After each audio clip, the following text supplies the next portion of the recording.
Motherfucking mini episode. Mini episode. Motherfucking mini episode.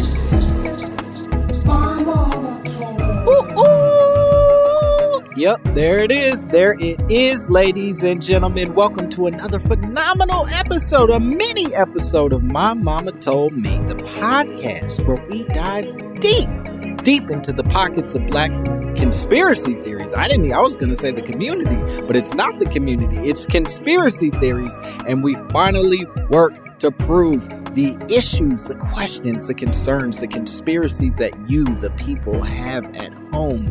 You've been sending me wonderful, terrifying, haunting suggestions for us to talk about, and this week's episode is no exception. I can't wait to dig into it. I had a pretty good day today. I've been working really hard on a television show that's coming out this Friday. It's called Pause with Sam J. It's very exciting, but I got a motherfucking nap today, so fuck that show. Papa got 30 minutes extra of sleep, and boy, oh boy, did I need it. I've been just grinding myself real thin, staying up till 2 a.m, watching edits and then watching cartoons because somehow my brain doesn't know how to shut down after it's supposed to. Anybody else struggle with that? I truly cannot bring myself to go to bed at a reasonable hour when I'm alone. It's probably something to do with childhood trauma, but I'm not going to get into that. I don't have time because we have such an exciting episode to get into. A person, a gentleman, I assume it's a gentleman. He seems like a gentleman. A person named Desmond sent me a great theory, a great My Mama Told Me, which I'm going to play for you now. And it sets the record, I think, for the shortest suggestion we've ever received for the show. Here we go. Hi, Langston. Growing up, I always heard that two ugly people make a pretty baby. Don't know if that's true, but that's what I heard. Jesus Christ, Desmond. You could have put a little more seasoning on that bad boy. You didn't just have to hit me with 2 sentences. You're a fucking monster, Desmond. Who told you that? What horrible person was like, you see them two uglies over there, they're going to make something gorgeous someday. It is something that I've heard over the years. I won't pretend that that's maybe it is. I don't know if it's a black thing. It might just be a thing in general. I have no clue. Olivia, give me a nod if that's something you've heard in the past. Olivia's nodding. She's saying that is something. And Olivia, hate to ruin this for you folks, Olivia's Mexican. So it isn't it isn't something that necessarily exists in solely the black community. That's very exciting. Now, what I did was I started to do some research. I dug into this, Desmond. I wanted to make sure that I could answer all of this for you. So first of all, it's hard to find proof of this, largely in the fact that attractiveness, as we define it, is often treated as something super subjective, right?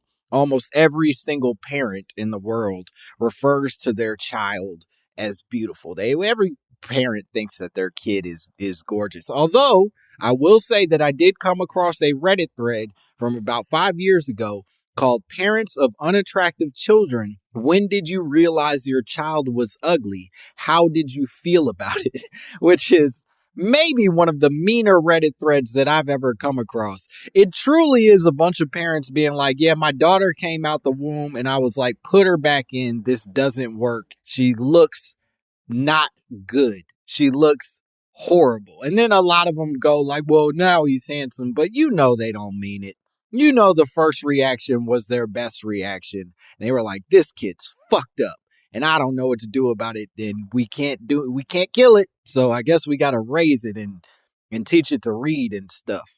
Anyway, there are some parents that admit that their kids are ugly, but for the most part, people kind of think that the loved ones they have in their life are attractive people.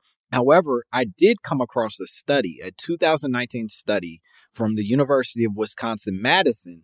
They conducted this study trying to identify parts of the genome associated with facial beauty, meaning they really were trying to track down the exact gene that makes people beautiful.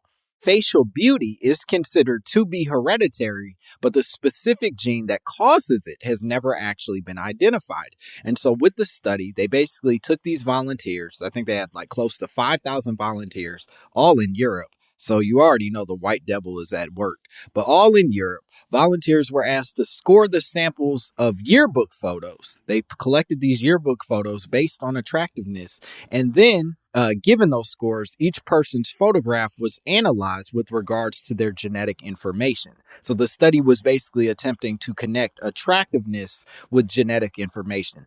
To make it simple for you, it's basically like they're playing a peer-reviewed version of Hot or Not. You know what I mean? And that already bumps me, if I'm being honest. That immediately seems like a problem in my mind because I'm not letting some collection of dorks decide what sexy is. You know what I mean? I'm not going to let the kids who eat lunch with the teacher dictate what makes me horny. That's what happened with Mark Zuckerberg. We let that dweeb make a website where he rated women, and now he's selling our information so that he can build a Mars colony. Also, not for nothing, his wife is ugly as fuck. She ain't shit to look at. You know what I mean? And you're a goddamn billionaire and you got this atrocious woman on your side. You should be ashamed of yourself, Mark Zuckerberg. It's one thing for you to be manipulating my family and friends so that you can control elections, but it's another thing for you to marry a ghoul. Shame on you, Mark Zuckerberg. The study found several genes that might be associated with attractiveness. They found some genes, but even more interesting, those genes seem to differ between men and women. Huh? That's a pretty interesting thing. What makes a man attractive is very different than what makes a woman attractive. Idris Elba is objectively a handsome man, but if I see a bitch that looks like Idris Elba, I'm going to make her sleep behind a baby gate. She can't come in my house. We can't sleep in the same room. We need a barrier between the two of us. You look like Luther. That's an unacceptable face, in my opinion, for a woman. That said, ultimately what the study found is that the attractive genes that were actually different for men and women, and this is where it gets interesting, were connected to very different things than you would expect. So for women, for example, the gene that ended up being connected to attractive women was related to body mass, whereas the genes connected to men were connected to cholesterol. And now I'm not going to go into some long thing about the way that patriarchy has formed our perceptions of attractiveness. I can't afford to. I am a master of the patriarchy and I don't want to lose my benefits. That said, it is a pretty clear indication that men are looking at women based on their size and their shape, whereas women are looking at men for like whether or not we'll survive the winter. You know what I mean? Like, it truly is just whether our blood will continue to pump through our bodies, whereas men are looking at like, yeah, but what that thing look like? Turn it around. It's fantastic. She's the best. And so we're more shallow and women are better, I guess, is what this is finding. But ultimately, I think what the study really found is that although they can identify these genes that sort of share attractive qualities, or at least identify attractive qualities, the attractiveness often depends, or at least our perception of attractiveness often depends on the study's population, on age groups, on cultural background, and many other factors. So to answer your question, Desmond, yes, it is possible for two unattractive people to make a pretty baby. Some man with a fucked up eyeball but low cholesterol can press into a woman with gargoylish teeth, an ideal body mass, and then somehow those two people can create Rihanna. It is possible. However, this seems to be more of an algorithm than it is easy math, if that makes sense. It's not just a certainty that these two uggos press together and make a beautiful person. It's not like a word problem. You know what I mean? It's not like, oh, if an ugly motherfucker leaves his house at 2 p.m. traveling at 8 miles per hour, how many hours will it take for him to bump into a frumpy hoe to make love to? Show your work. You know what I mean? That's not the vibes here.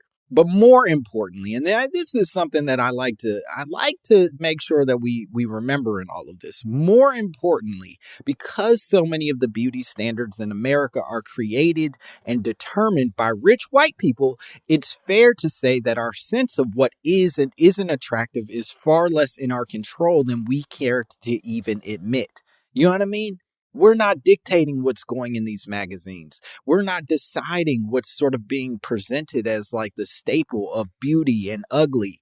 It's all being controlled by propaganda and a bunch of skinny dweebs in high towers. And so with that, all that really matters, what we should be walking away with, is not sitting here and trying to decide if two uggos can make a pretty baby. All that matters is that whether your baby is beautiful or whether your baby is ugly, you do your best to leave that baby with lasting emotional damage. Not because of how they look, but because of the lingering trauma from your own childhood. Do to your child what was done to me and what was done to the parents before me, so that we all walk around hating ourselves, not physically, but internally, for all the shit that we can't control that was handed down through generations and generations of damage. That's what I believe. It don't matter if you ugly. It don't matter if you beautiful, as long as you're depressed. That's what I'm going to leave you folks with. You're beautiful. And as always, if you'd love to send us a beautiful recording of your own, I'd love to hear from you. You can contact me. I'm desperately awaiting your calls, much like Miss Cleo. She and I think she's dead, but Miss Cleo and I, we're both still waiting on your calls. Her in the afterlife, me presently in a basement apartment in New York City.